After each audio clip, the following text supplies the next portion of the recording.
The American novelist John O'Hara wrote that George Gershwin died July 11th, 1937, but I don't have to believe it if I don't want to. My feelings were similar when Bob died March 2nd, 2016. I don't have to accept it if I don't want to.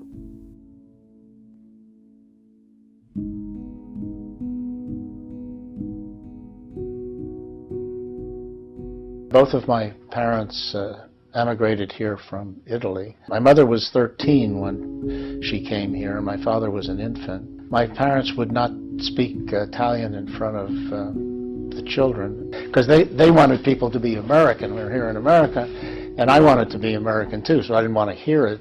And accordingly, right now I can't speak Italian very well, which really disappoints me. I wish I could go back and do it all over again.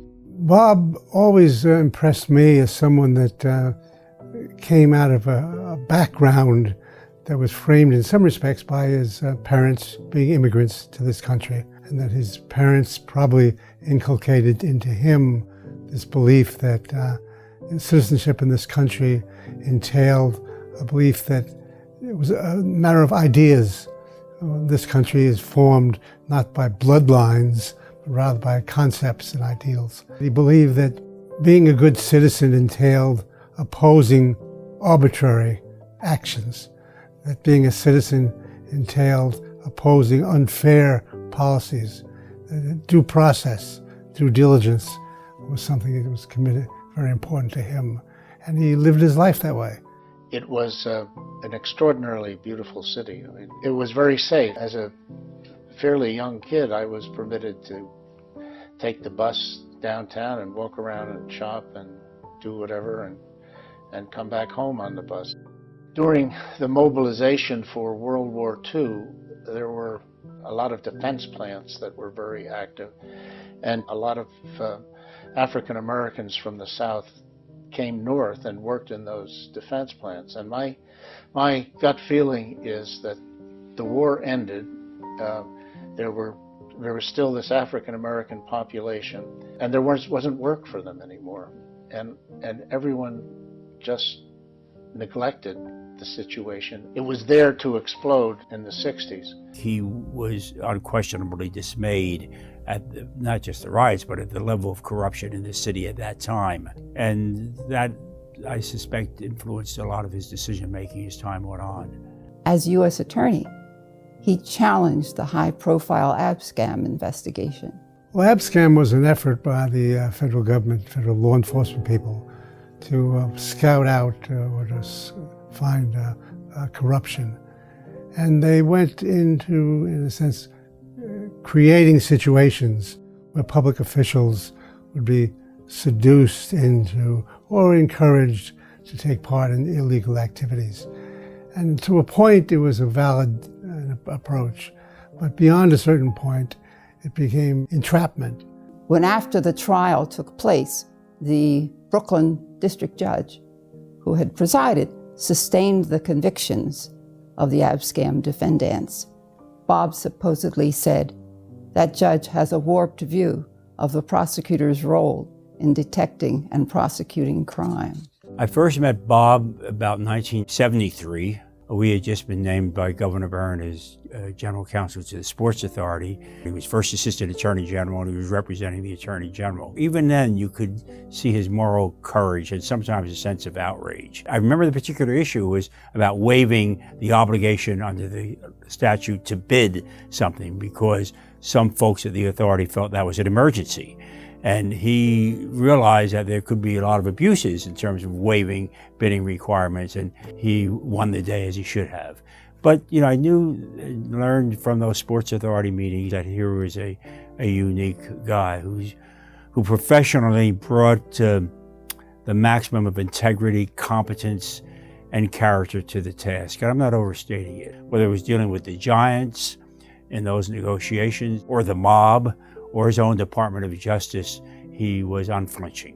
The first time I met Bob, I was a new attorney, just starting at the Attorney General's office. The section chief When invited to attend a meeting about environmental prosecutions, he took me. And it was my first real exposure to someone who thoroughly understood the environmental law that he was dealing with, and who was talking about strategy, broad strategy for state litigation. And I remember thinking, I want to be an attorney like that man. I never heard that he put himself forward or that he thought of the implications of his public image.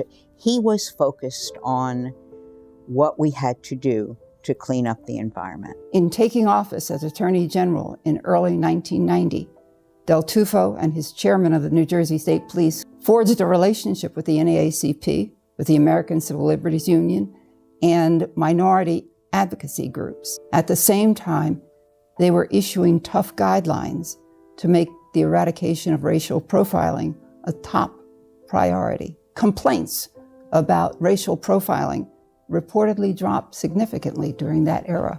No one in the history of this state for over 200 years has had a more influential career in law enforcement. He was the state attorney general, the United States attorney, commissioner of the State Commission of Investigation, prosecutor as a young man when he first started out. No one else has compiled that kind of a record. Bob was a giant of our justice system, and legal services will always be richer because he embraced its causes. A really humane, civilized society takes care of those in need. There's a lot of human misery out there, and a lot of it can be reduced if a person has a lawyer and can defend himself or herself against claims which are not meritorious. Bob Del Tufo was a Legal Services of New Jersey board member, just short of 3 decades. The only time he took a little pause was when he became Attorney General of New Jersey under Governor Florio. Bob felt very strongly about the fact that people needed legal representation, and that the system was not fair if it didn't provide people with equal access to legal representation.